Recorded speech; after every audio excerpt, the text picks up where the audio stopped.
Starší máme od roku 1910. Sú to staré motory, čiže storočné už všetko. Našli sme ich v šrotovom stave.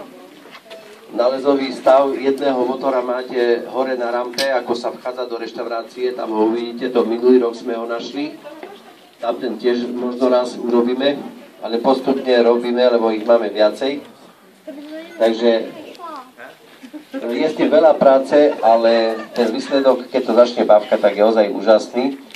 Tieto tu vám naštartujeme, lebo tieto sa štartovať dá sa aj tie štartovať, čo sú hore, ale sú na drevenej podlahe, takže oni začnú potom podskakovať a mohlo by to skončiť dosť ťažko, pretože taký stroj, tento väčší, má až 800 kg. Máme ešte aj väčšie, cez 1000 kg, ale tie ešte nie sú tu, ešte nie sú po rekonštrukcii, takže postupne to prinášame, opravujeme to. Tu máte Rapidku, viete, že teraz vyšla Octavia Rapid, nová, hej, sa z ňou chvália, že aká je perfektná. No tak tu máte Rapidku prvá, ktorá vôbec bola vyrobená, ale bola ešte pod názvom Slavia Rapid. Všetky tie firmy Slavia, Victor Kováčik, Lorenz a tak ďalej, čo vyrábali tieto stroje, tak boli za komunistov potom združené pod jednu firmu, bola to Škoda. Hej. Takže za to je to Škoda Rapid. Ale prvá pravá Rapidka je toto tu a kompresor Faktor, takisto z tej doby je to starý kompresor, ten je funkčný takisto, tlačí vzduch nám krásne.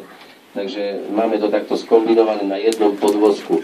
Podvozok samozrejme je funglovka nový, pretože to nebolo pokope privezené, bolo to po častiach. Tak za to sme urobili potom nový podvozok na to s nádržou, rezervárom maličkým, aby ste videli, že asi ako to fungovalo všetko. Takže teraz poprosím, toto je Martin, syn, ktorý sa venuje týmto strojom takisto. Mladý človek, ale tiež ho to takto chytlo ako mňa. Takže zbierame spoločne a opravujeme tie stroje cez zimu. Takže teraz vám natočí dieselový motor, Slavia, 5-koňový. Tamto je Slavia zase tiež 5-koňová, ale benzínová.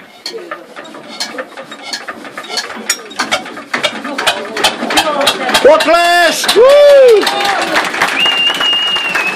Toto je najhôľte šrotovník, alebo tzv. Vločkovač. Že nie len vodlo na prach, ale robili na vločky, na stáčalo. Používalo sa to práve na strnenie stojov, strnanie na strnenie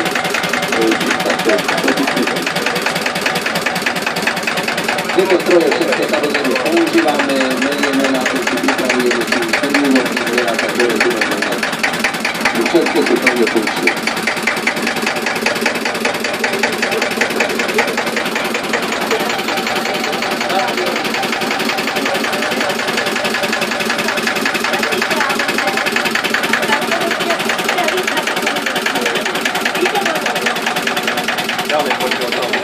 Pozor.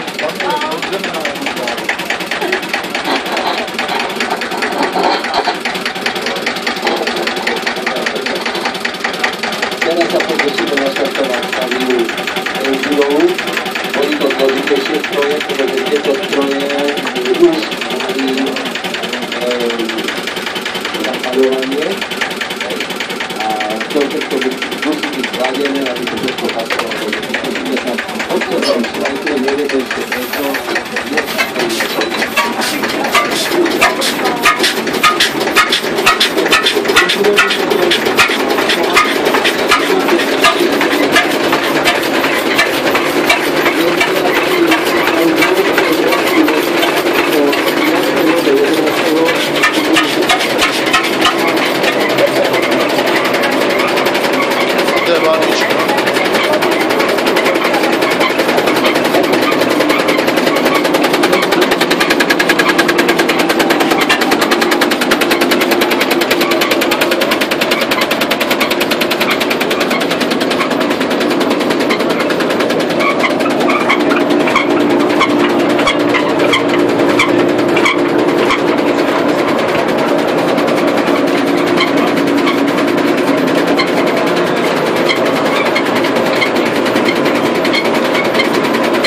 Úžasné.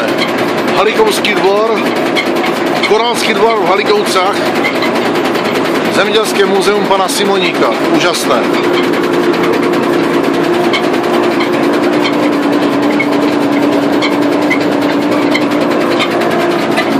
Podíváme se na motor, benzinová Slavie.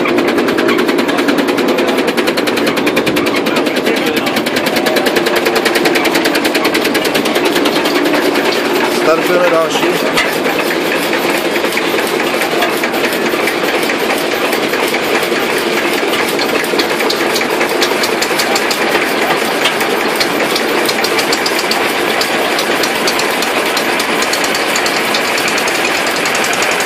Výborně.